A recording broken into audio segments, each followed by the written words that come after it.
So today we are discussing humor tradition in Australia. You may be familiar with many popular Australian jokes. For instance, Australians celebrate all sorts of occasions, especially the Australia Day, January 26th. They celebrate almost everything in their life, including their quirky sense of humor and also their unique ability to take a joke. For instance, let me share at the very outset. Let me share with you some of the popular jokes that we have found in Australia. How many Australian men does it take to change a light bulb? And the answer would be none. It's a woman's job. What's the difference between an Australian wedding and an Australian funeral? One less drunk at the funeral. So these are the types of jokes that they value in Australia.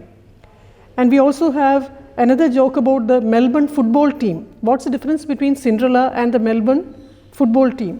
Cinderella wanted to get to the bowl and the Australian football team did not want to do that. So these are the kinds of jokes that are very popular in Australia. And they also have something which is unique in Australia. They have bogan jokes. Bogan in Australia and New Zealand, it's a common term used for an uncouth and unsophisticated person. And it is even now considered to be, in the 21st century, it is even now considered to be the most significant word to be created in Australian English in the past 40 years. And they have kind of strange kind of jokes like, what are the only two seasons a bogan is familiar with? And the answer would be football and cricket. Then what's the difference between Helen Keller and a bogan? She got famous for not being able to read. So these are the kinds of jokes that we find popular in Australia, and also we have a special kind of set of jokes called bogan jokes. Structure of the presentation would be as follows. First half of the presentation would deal with modern sense of humor, what comprises modern sense of humor, the relation between humor, the individual and the nation. Then there are certain major shaping factors as far as sense of humor is concerned. And the rest of the session will be focusing only on Australia, their quirky sense of humor, the 7 major elements in Australian culture which have a major impact on Australian tradition of humor, 6 main features of Australian humor, and then we would take a quick glance at different cultural manifestations of humor in Australia. When we talk about the phenomenon of recognizing humor, a general kind of definition would be extremely difficult, because there is no essence of humor that is easily definable, and also because an appropriate cultural context is significant when we define sense of humor. In every culture, the range of structures and media used to create humor and the modalities and messages conveyed are unlimited. And when it comes to classification of humor, we need to talk about the medium of communication, the style used, and also the formal structure. All these 3 things are very important when we classify humor. And we are also familiar with different kinds of humor, like verbal humor, which includes jokes, quips, puns, comic anecdotes, full-scale novels. We have another kind of humor called visual humor, where we have caricatures, cartoons, pictorial pastiche, and also sensory jokes, which includes pranks, tickling, olfactory jokes.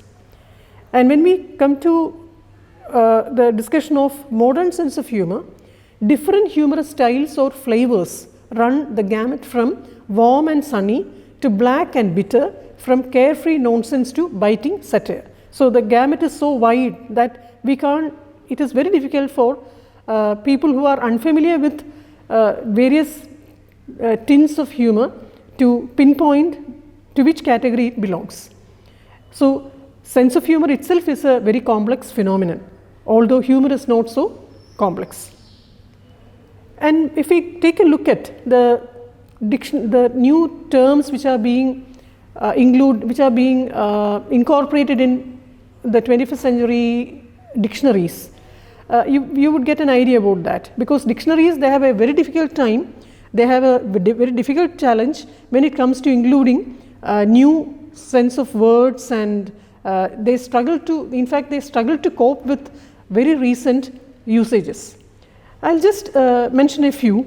For instance, we have a word called sharent, S-H-A-R-E-T, where the reference is to a parent who is in the habit of, who is obsessed with sharing photos of her children on social media. It's a kind of obsession with that parent, and then we refer to it, that particular kind of parent, as sharent. Then we have puggle. When we have techlash is the scathing criticism of big technological companies and such big companies. And then we have nothing burger, Amorite. Amorite is actually an abbreviated form of Amorite. Then awesome sauce. Awesome sauce simply means, it's a single word, but it simply means it was really good. So those are the kinds of words, very recent usages, that dictionaries are usually struggling to cope up with.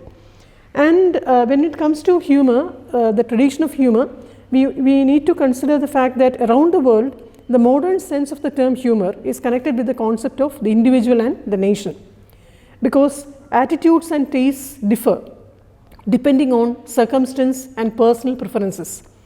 People differ in their preferences for humorous and styles of humor, and also people differ in the use of humor in daily life. And that's where I would like to focus on Australia. How Australia copes with its climatic disasters, with its strange geographical features, with its strange animals, strange natural disasters, how they cope with these adverse circumstances with their quirky sense of humor. I would like to quote Mikhail Bakhtin, who in his book Rabelais and His World, published in 1979, he made this very important observation about laughter. Laughter has a deep philosophical meaning. It is one of the essential forms of the truth concerning the world as a whole. The world is seen anew, no less, and profoundly than when seen from a serious standpoint. Let's now move on to some of the shaping factors behind sense of humor in any nation. First of all, we have environmental factors, that is the context in which one would retail and respond to humor. And among the environmental factors, the second one would be the person or persons with whom it is properly or improperly exchanged. Then we have the second category, instrumental factors, where we have the choice of topic, theme or target, the ways in which humor can be used interpersonally. And here cultural differences have an important role to play, because giving offense via humor is highly dependent on culture. And when we focus on Australia, we find that Australian copyright law privilege parody and satire, asserting the cultural value of irreverence. So irreverence is considered as a cultural value in Australia. So as a result, giving offense via humor is highly dependent on Australian culture, which is quite liberal as far as that aspect is concerned. If you are curious enough, you may examine a cartoon by Stan Cross, one of the famous cartoons in Australia, which appeared in Smith's Weekly, 29th July 1933, which actually portrays the pragmatic Australian response to an impending disaster. So as a result, we have in Australia, we have the linguistic and cultural unknown and the known, which unlocks the humor in contemporary forms in Australia.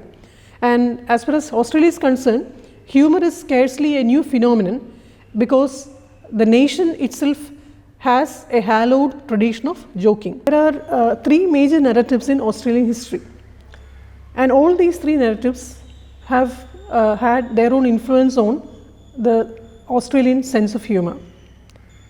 Number one, dispossession of indigenous people, which happened around 5,000 years ago. Then we have the colonial laws of British commonplaces and also the laws experienced by post-war migrants. And when we examine the Australian sense of humor, we need to take into consideration, or we need to go in depth into 7 major concepts in Australian history.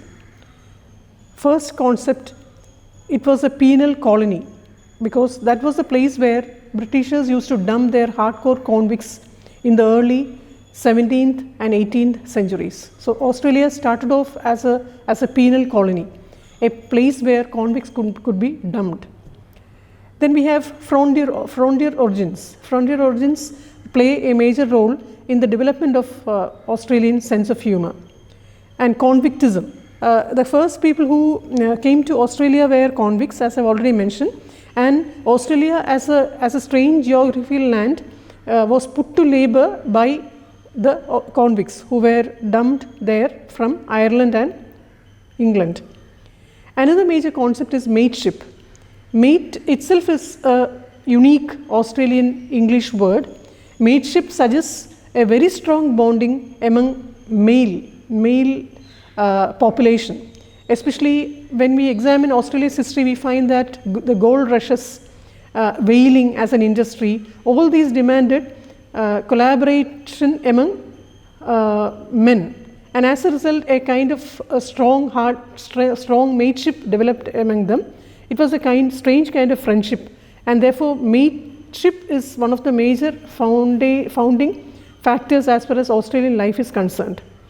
And then another concept is bush, because the strange grasslands that have also paid way to strange kind of sense of humor in Australia.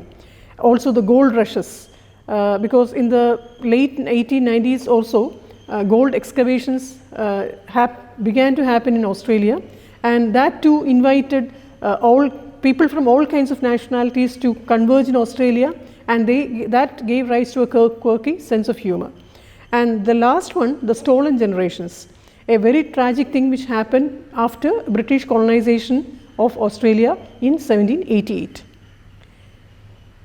So when we examine humor tradition in Australia, we find that it is situated somewhere between the British and American sensibilities. There is a dash of immodesty, and there is also an equal amount of anti-authoritarianism, which has comprised Australian sense of humor. And this is also due to a unique strain of humor which is contributed by the Australian accent and the Australian slang. And when we examine Australian slang, we find that they believe in drawling out their words. For instance, the I in night would be oi, night, bright. So oi would be the prominent voice, prominent sound in the pronunciation of such words.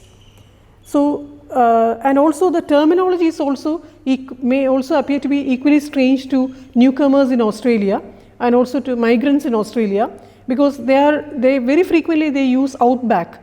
Outback is used by Australians as a reference to refer to any kind of strange or remote land, and they would refer to barbecue as barbie. They would refer to their breakfast as breaky. So one of my friends who is settled down in Australia, in Melbourne in fact, she told me that Chechi, I feel that Australians are too lazy to pronounce the words fully. So in fact breakfast is referred to as breaky.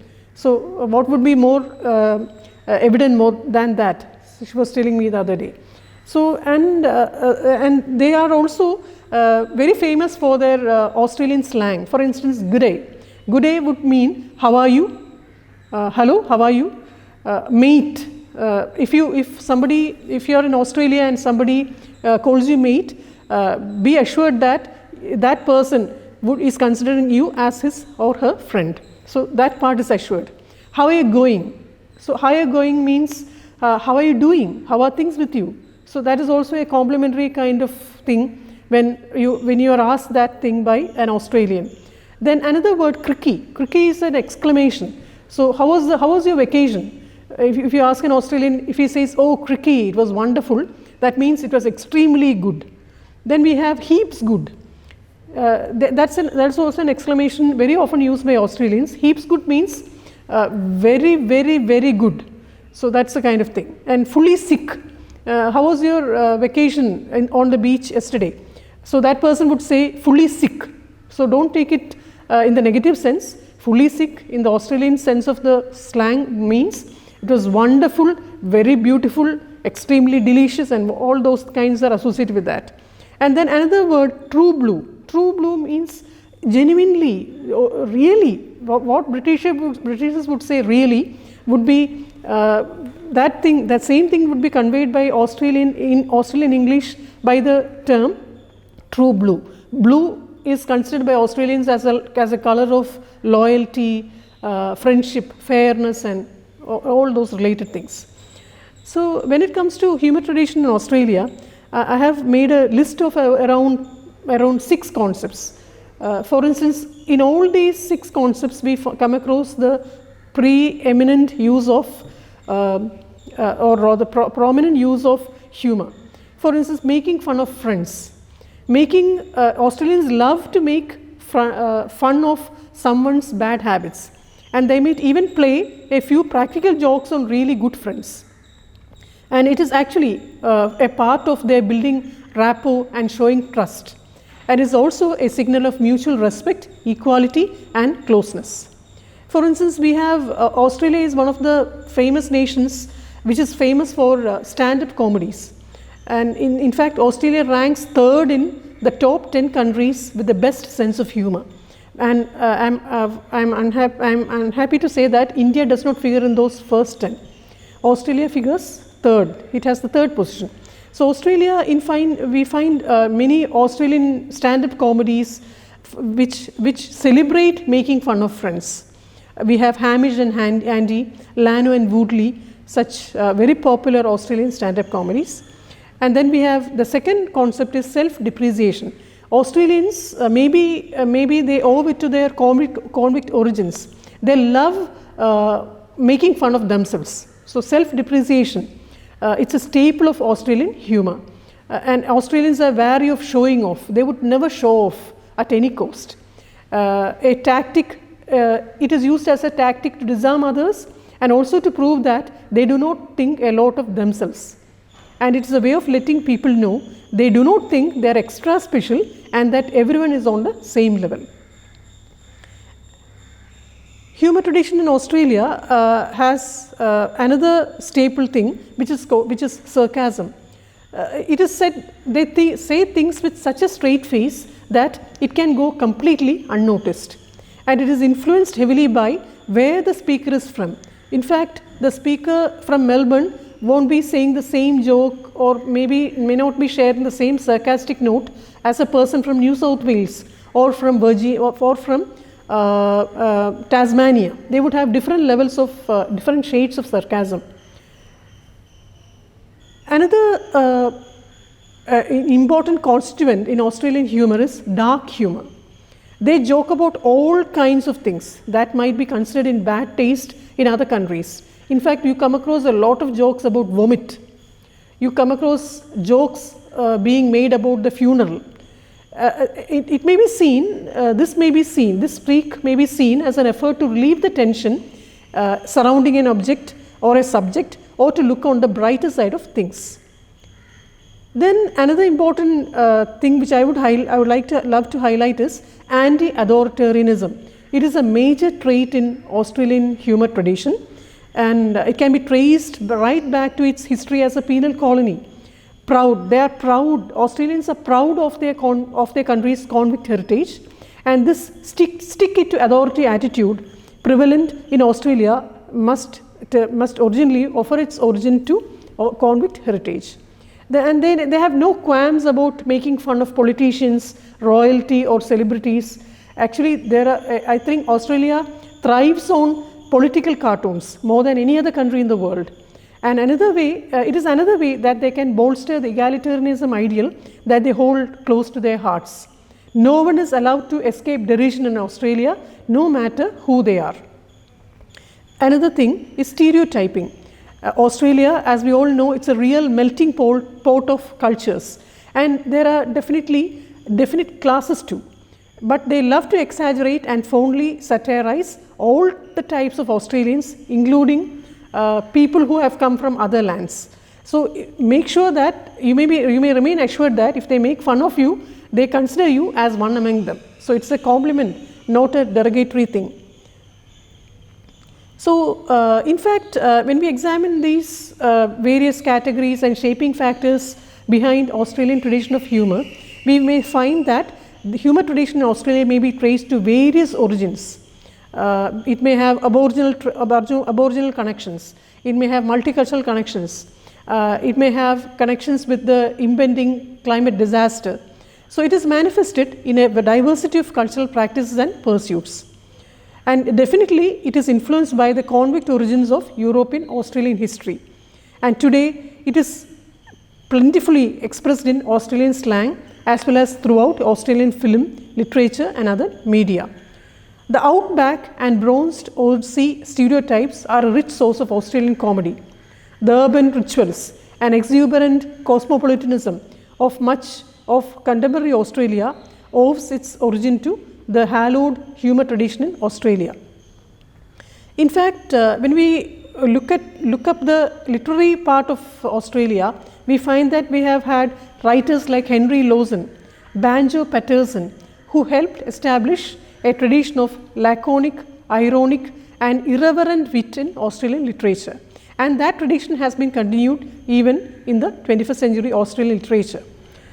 We have Australian politicians and cultural stereotypes who have each of them has proved rich sources of comedy for artists from the poet C.J. Dennis to satirist Barry Humphries to iconic filmmaker Paul Hogan, each of whom has given wide circulation to Australian slang. And there is also a famous film, a very popular film, Crocodile Dundee, which was which was released in 1986.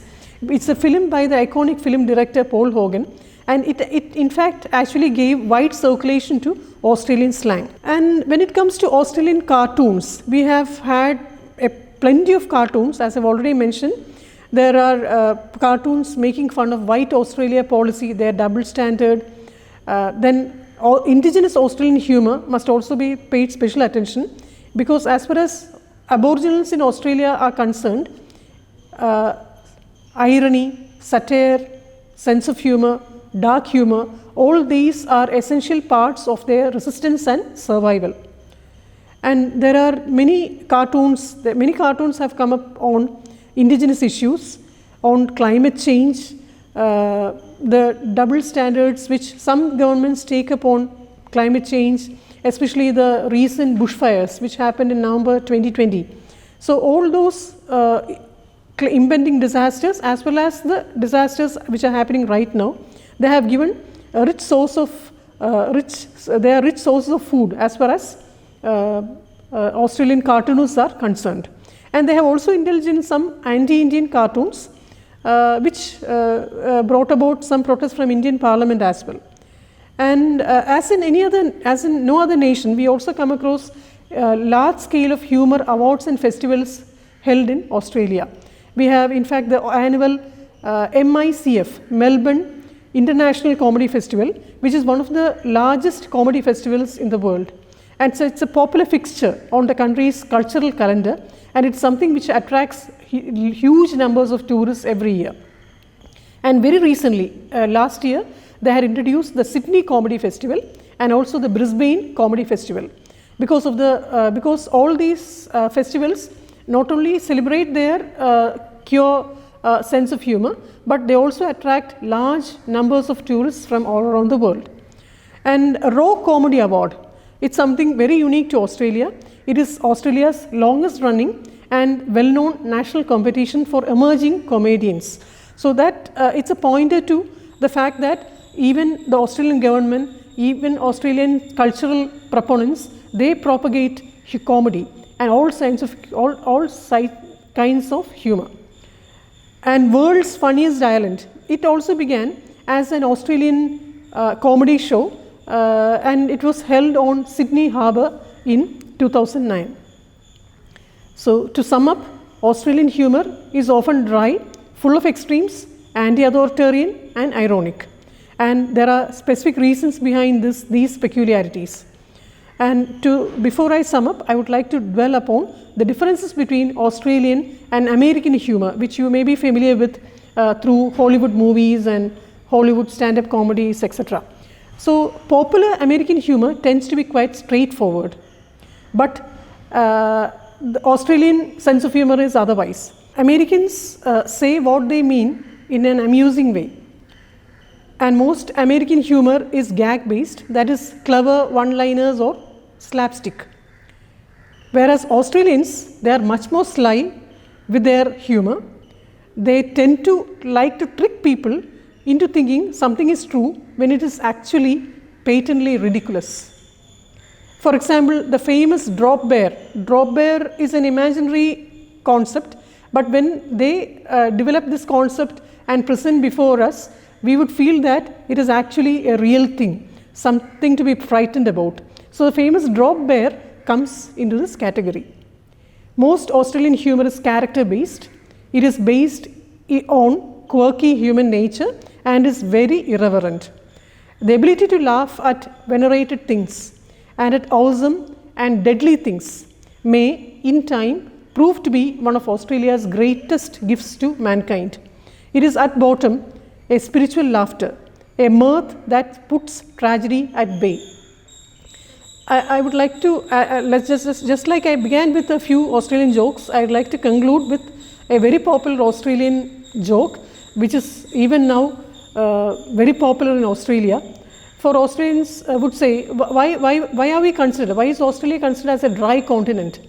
And they would say, we don't have a king or a queen to reign over. So there is it's a punning on the word, there is a pun on the word reign, R-E-I-G-N, R-A-I-N. So we don't have a king or a queen, we are an independent land, we don't have a king or a queen to reign over us. So that's the kind of thing. As Queensland TV presenter, actor and comedian Mark Little once said, the country itself is the ultimate joke. The way your body surf into the shore after a day at the beach, that wave could contain a shark or a riptide, and when you get back, your house could have been burned in bushfires. That is where the whole no worries thing come in. And in fact, no worries is one of the most common slang terms used in Australia. Thank you.